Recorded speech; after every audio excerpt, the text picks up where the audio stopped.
Welcome to the channel. This video is about my 2007 Mini Cooper S. This video is part 2 of a series I am doing to try and resolve the smoking issue my Cooper has been having at idle.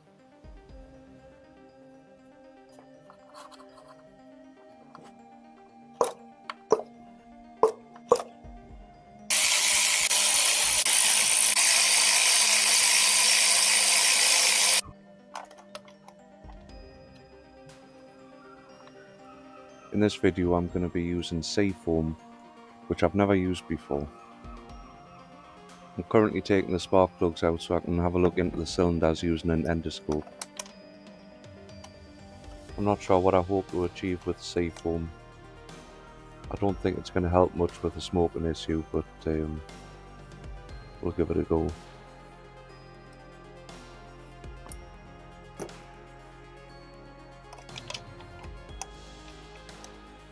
The condition of the spark plugs don't look too bad to me, but they are only roughly about a month old. They do look a little dark, but they're not actually wet with oil, I wouldn't say.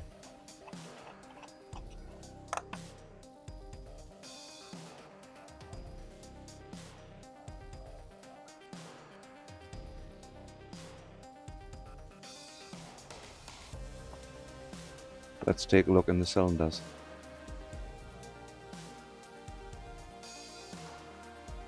I'm using a cheap endoscope from Amazon, the one that just connects to your phone.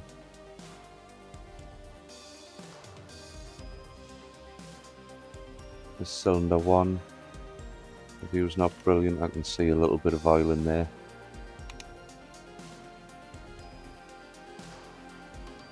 I can get a better look.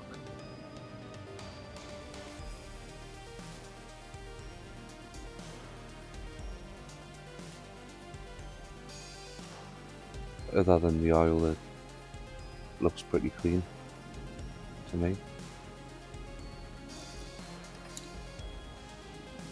Cylinder 2. Same story, looks a bit wet with oil. Cylinder 3. Same story again. It does look like the oil's coming down from the back, sort of where the intake valves are.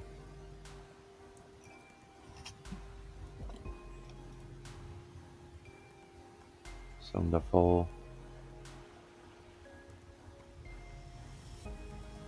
A bit of oil on again.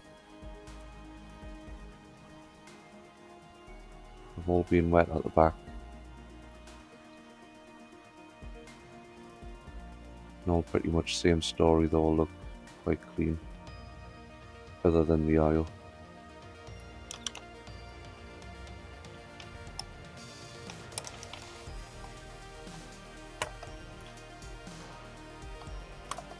I'm going to be putting seafoam into the oil. The engine only holds around 4 litres of oil, so that's 1 ounce per litre of seafoam, which I calculated to around 120 millilitres.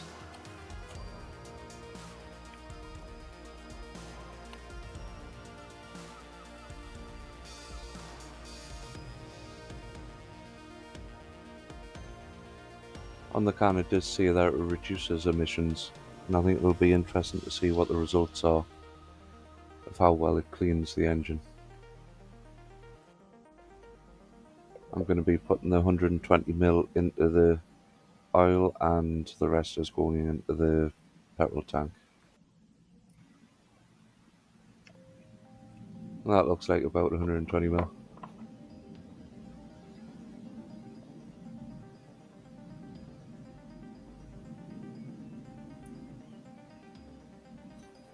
Oops, spilled it.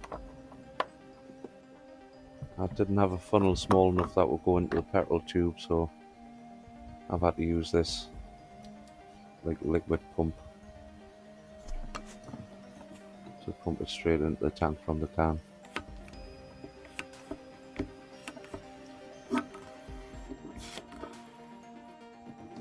It's not stupid if it works.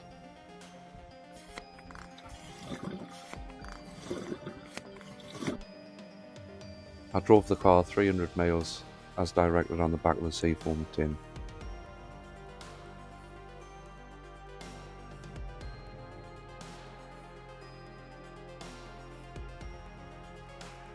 I actually drove it over 300 miles, I drove it actually 350.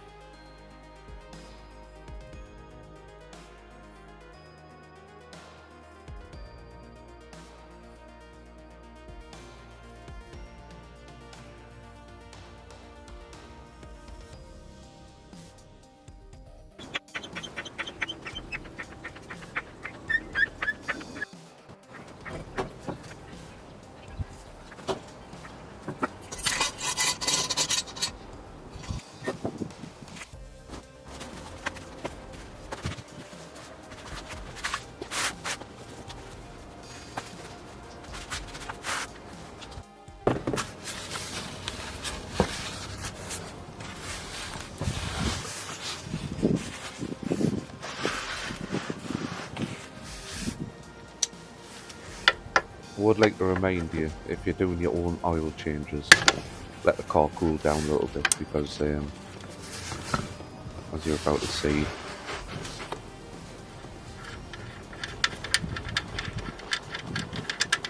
I get the oil all over my hands, and if I wasn't on video I'd be crying like a little girl. It was hotter than the sun.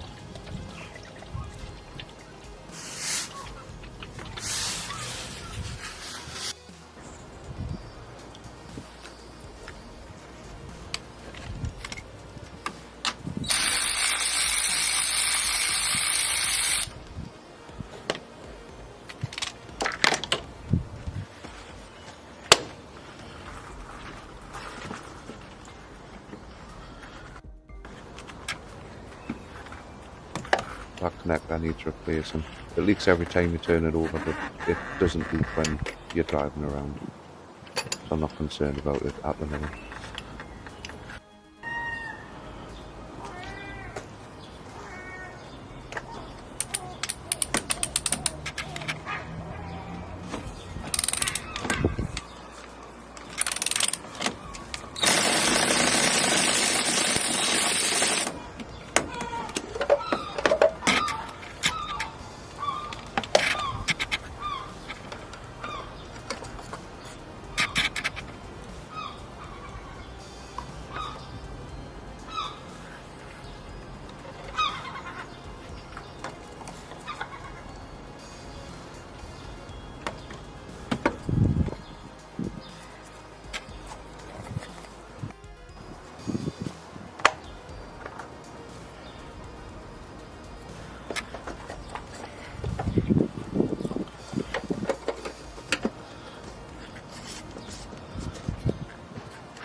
I'm using cheap oil from Amazon. I decided to use this because I'm going to be changing the oil another few more times with all the different additives I'm putting in the car.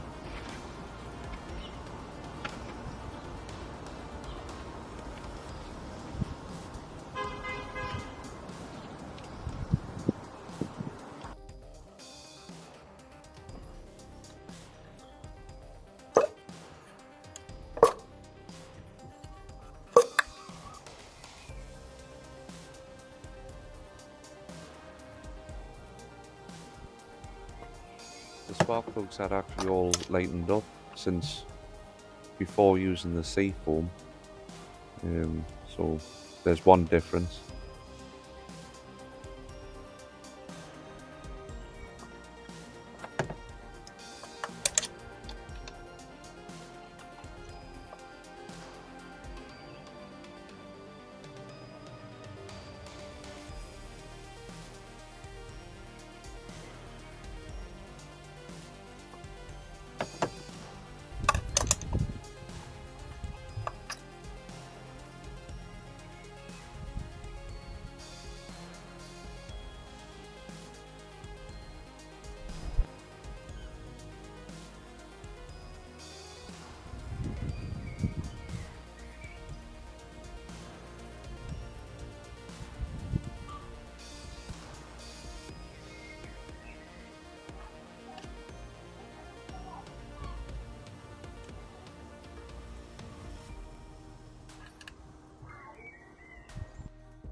The pistons do look a tad bit cleaner, I'd say. Nothing amazing. There's definitely less oil, I would say, dripping down the back.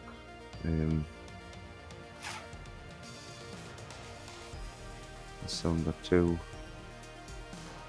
Bit of oil in that one. I'm not sure what those shiny bits are. I don't know if that's the seafoam that's cleaned that off, or I've dropped something in there, I don't know.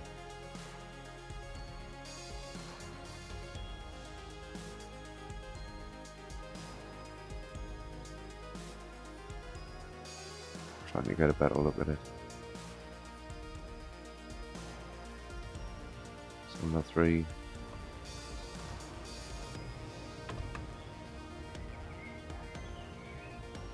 Still looks a bit wet, but it does actually look a little bit cleaner, I would say.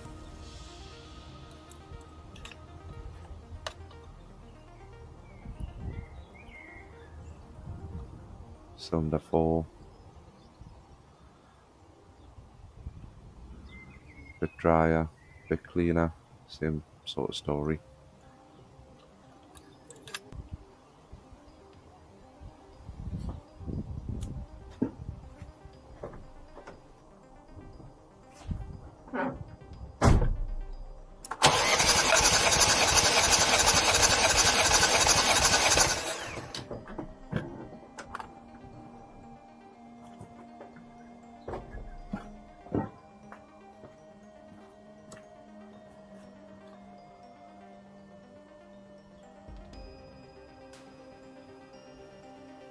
I decided to do a compression test, but I didn't realise at the time that when I was holding it up to the camera, you can't actually read what the results were. But I can tell you that they were all roughly around 175 psi.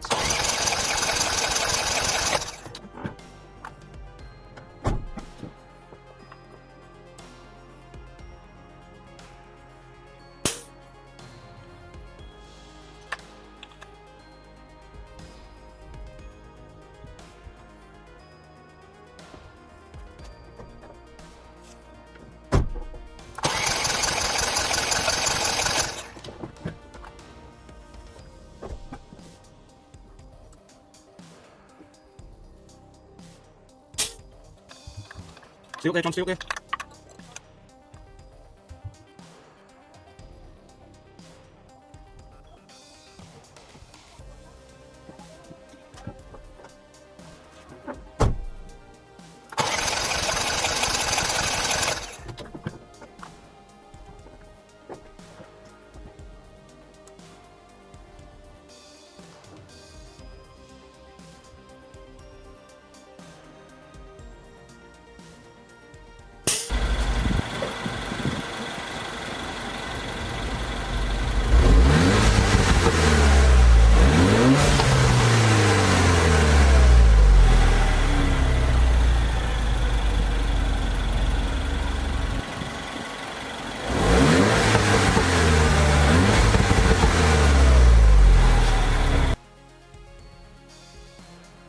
In conclusion, I don't think the seafoam did anything to help with my smoking issue.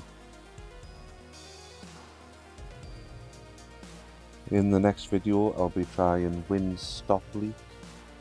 So if you want to see that, please consider subscribing and liking the video. I'll see you next time.